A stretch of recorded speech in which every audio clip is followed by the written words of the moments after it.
할렐루야. 오늘도 새 아침을 허락하여 주신 하나님께 감사와 찬양을 드립니다. 오늘 하루도 또 하나님의 말씀을 묵상하고 나누고 기도하며 하루를 좀 시작하기를 소망합니다.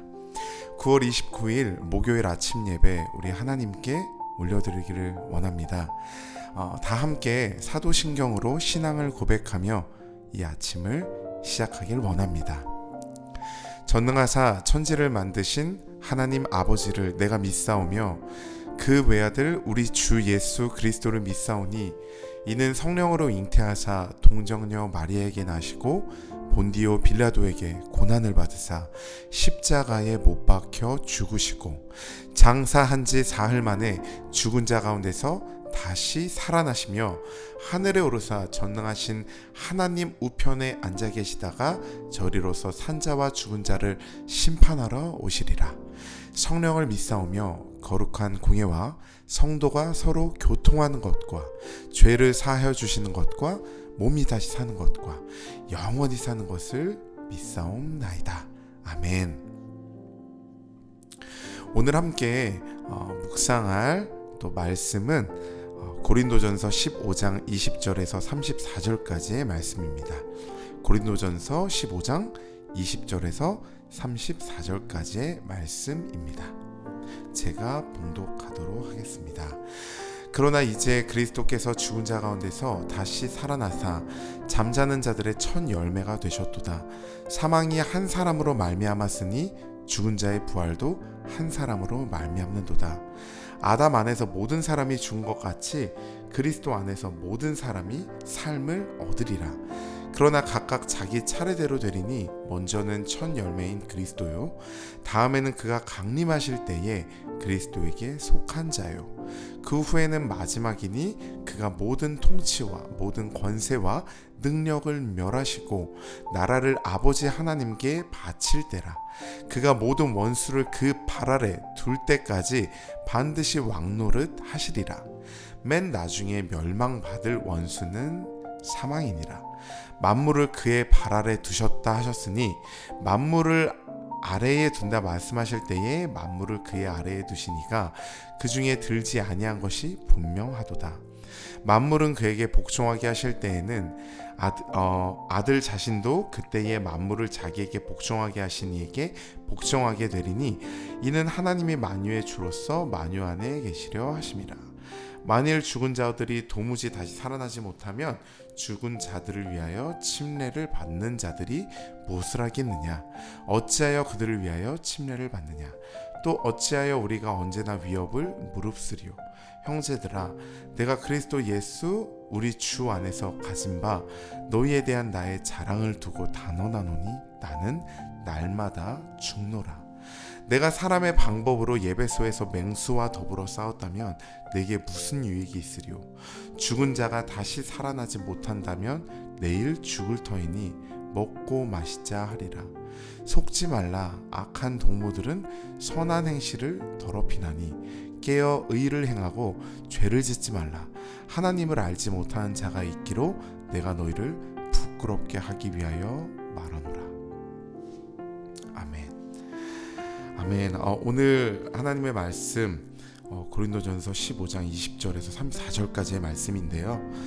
나는 날마다 죽노라 라는 제목으로 함께 말씀을 생각하며 나누기를 원합니다. 사도 바울은 그리스도의 부활이 성도의 부활을 보증하고 성도들의 부활은 그리스도의 재림 때에 이루어진다라고 지금 말씀에서 이야기하고 있습니다. 성도의 부활과 그리스도의 승리로 만물이 본래의 창조 질서로 회복된다고 설명하고 있는 거죠.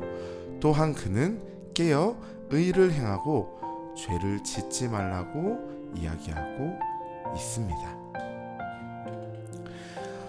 20절에서 28절까지의 그 말씀을 우리가 좀 보길 원하는데 이 말씀 안에 첫 열매라는 그러한 단어가 20절에 나옵니다. 구약에서 첫 열매는 무조건 하나님께 드려야 했습니다. 그것은 이 세상 모든 것이 하나님께 속한 것이라는 어떤 신앙 고백의 형태였던 거죠. 지금도 하나님은 우리가 드린 첫 열매를 통해서 우리가 모든 것을 다 드리지 않아도 마치 다 받으신 것처럼 인정해 주시는 것입니다. 예수님이 죽은 자의 첫 열매가 되셨기 때문에 모든 성도가 이미 부활의 능력과 생명을 가지고 있다라고 우리 사도 바울은 이야기하고 있는 거죠. 그러므로 오직 그리스도 안에 있는 자만이 바로 이 생명과 부활로 나아올 수 있습니다. 주님이 세상 끝날까지 항상 함께 있으리라 라고 약속하셨기 때문에 날마다 말씀으로 주님과 동행한다면 반드시 주님께서 우리를 하나님께서 약속하신 부활로 인도하실 것입니다. 부활의 첫 열매이신 예수 그리스도를 정말 우리가 믿는지 마음속으로 또 고민하며 기도하며 나아갔으면 좋겠고요. 내 안에 믿음이 부족한 것 같고 정말 하나님 부활하신 예수님이 또 나를 위하여 십자가 지시고 나의 모든 죄를 담당하시고 부활하심으로 하나님과 나 사이에 막힌 담을 완전히 제물로서 허무시고 우리를 그 구원하신 놀라운 그 사건 때문에 우리가 하나님의 형상을 회복하는 그러한 날마다 하루하루를 살아가고 있게 되는 거죠. 그래서 그 예수 그리스도의 이 첫 열매 되신 예수 그리스도를 믿는지 우리가 날마다 묵상하며 나아가면 좋겠습니다. 그래서 오늘 내가 주 안에서 거하고 있는 이 하루를 보내고자 할 때 적용해야 되는 또 그러한 일들은 무엇일지 한번 생각해 보면 좋겠습니다. 그리고 우리 모두를 향해서 사도 바울은 이야기하죠. 너희에 대한 나의 자랑이 있다라고 이야기합니다. 그것은 바로 나는 날마다 죽노라 라고 하는 바울의 고백이었습니다. 이 예수님의 죽음을 자기 몸에 짊어지는 것이고 그리스도의 남은 고난을 자기 육체에 채운다는 것을 이야기하고 있는 거죠. 바울은 계속되는 위험에 노출되면서 늘 죽을 것만 같은 한계 상황에서 날마다 씨름하였습니다.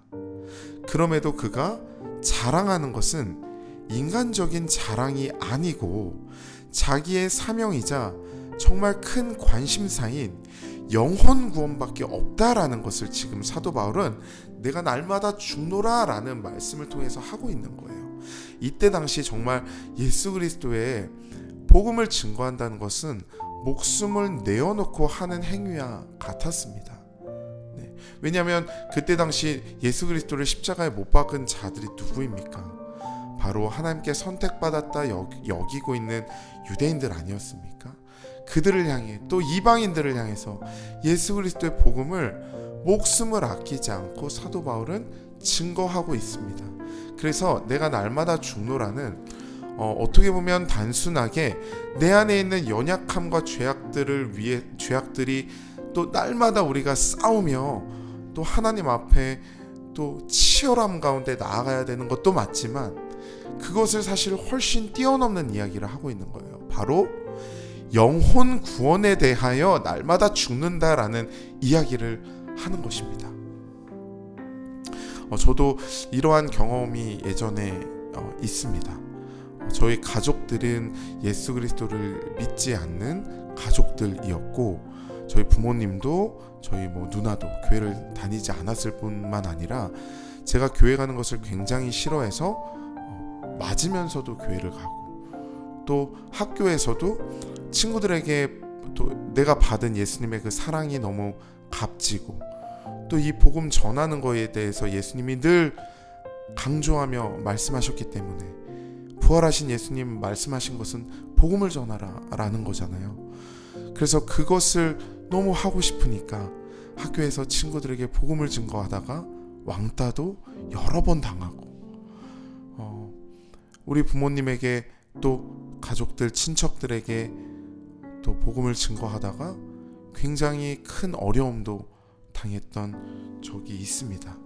굉장히 괴로웠어요. 너무 힘들었어요. 그러나 그것이 내가 했다라고 생각이 들지 아니하고 정말 하나님의 사랑을 먼저 입은 자로서 그 은혜 때문에 복음을 말하지 않을 수 없는 그러한 상태에 있었던 것 같아요. 하나님의 은혜죠. 그런데 그것을 날마다 한다는 거 지금 생각하면 상당히 쉽지가 않습니다.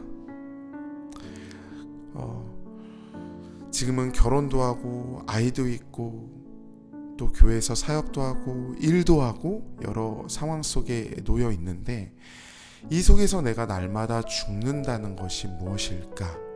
라는 고민을 또 말씀을 보면서 하게 됩니다.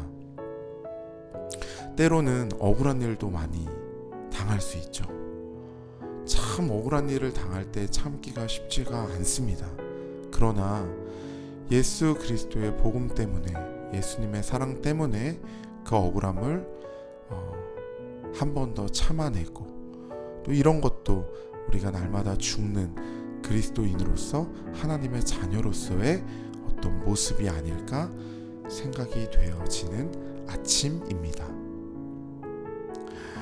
복음에 대한 확신이 없고 바울을 의심하는 고린도 교인들이었지만, 바울은 그들이 성도라는 사실 때문에 그들을 나의 자랑이라고 이야기하고 있습니다. 그리고 날마다 죽는 자만이 주 안에서 이렇게 사도 바울처럼 자랑할 수 있는 게 아닌가 싶습니다. 우리가 너무 연약하지만 예수님을 영접했다는 사실이 정말로 나의 자랑이 되고 있는지 우리가 생각해 봤으면 좋겠습니다. 어딜 가서도 예수 그리스도를 부끄럽게 생각하지 아니하고 내가 예수님을 믿는 크리스찬입니다 라고 이야기하며, 그러려면 우리의 행실 또한 크리스찬으로서 겸손하고 사랑이 많은 자들이 돼야 되겠죠. 그렇게 하는 이유는 정말 한 가지밖에 없는 것 같아요. 내가 그리스도인이라는 것을 사람들이 알기 때문에 손해보고 그냥 그 자리에 있는 거예요. 그러나 그게 쉽지 않습니다. 처절하고 쉽지 않아요. 때론 도망가고 싶고 원망하고 싶고 그렇습니다. 그러나 하나님의 은혜가 우리와 함께함을 또 고백하고, 또 이러한 시간들을 견디는 자들이 나뿐만 아니라 우리뿐만 아니라 정말 곳곳에 있습니다. 하나님의 은혜를 누리는 하나님의 성도들이 곳곳에 있기 때문에 우리가 함께 힘을 내며 또 용기를 얻고 버텨나가며 날마다 죽노라 라는 고백 가운데 예수 그리스도의 복음을 증거하는 우리가 되기를 소망해 봅니다. 마지막 이제 33절에서 34절에 깨어 의를 행하고 라는 어떤 좀 제목으로 이야기를 좀 해보자면, 바울은 부활신앙의 적용이 될 두 가지를 명령하고 있습니다. 깨어 의를 행하는 것과 죄를 짓지 말라는 것입니다. 이것은 죄악에 취한 상태에서 깨어나 분별력을 가지라는 바울의 호소입니다. 또한 고린도 교회 안에 실제로 계속해서 자행되고 있었던 범죄를 잘라내는 것입니다. 그 이유는 아직 하나님을 알지 못하는 자들이 있었기 때문에, 여기서 알지 못한다라는 말은 하나님을 인격적으로 의지하고 순종하지 않는다는 뜻입니다. 부활을 경험하여 하나님을 아는 사람은 아직 그렇지 못한 사람에게 삶으로 그것을 증명해야 할 책임이 있는 것입니다. 뭐로요? 네, 삶으로. 우리 주변에 부활을 믿지 못하는 누군가가 있습니까? 그분이 누구입니까? 우리 가족에 있습니까? 일터에 있습니까? 혹은 교회를 다니지만 그가 아직도 예수 그리스도의 이 부활, 복음에 대해서 잘 모르는 친구 같습니까? 어떻게 우리가 이 부활의 소망을 전할 수 있을까를 좀 같이 고민해 보면 좋겠습니다.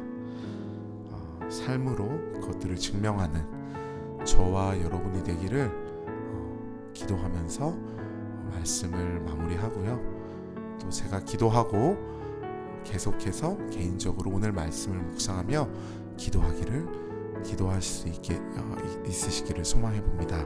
기도하시겠습니다. 좋으신 하나님 감사합니다. 오늘 말씀은 사실 참 부담스러운 말씀입니다. 왜냐하면 예수 그리스도의 복음을 증거하며 날마다 죽는다라고 고백했던 사도 바울의 이 삶은 언제나 저를 부끄럽게 하기 때문입니다. 그러나 주님, 다시 한번 이 말씀을 통해 기억하는 것은 용서받을 수 없는, 도저히 구원받을 수 없는 나를 창조주이신 하나님께서 아들 예수 그리스도를 보내사 십자가에서 죽기까지 사랑하시고 또 부활하심으로 말미암아 나를 구원하셨다는 이 놀라운 복음과 그 사랑을 내가 경험하였다는 것을 잊지 않고 말씀을 통해 깨닫게 하시니 감사합니다. 이 말씀을 믿고 이 자유 아래서 내가 알고 있는 주변의 친구들과 사람들에게 이 예수 그리스도의 사랑을 다시 한번 담대하게 증거할 수 있도록 하나님 은혜를 주시고 또 이 가운데 우리가 고난이 다가오고 어려움이 찾아올지라도 좌절하지 않고 끝까지 이 경주를 잘 달려갈 수 있게 예수님 동행하여 주시옵소서. 예수님의 이름으로 기도했습니다. 아멘. 각자 말씀을 묵상하며 기도하는 시간 갖도록 하겠습니다.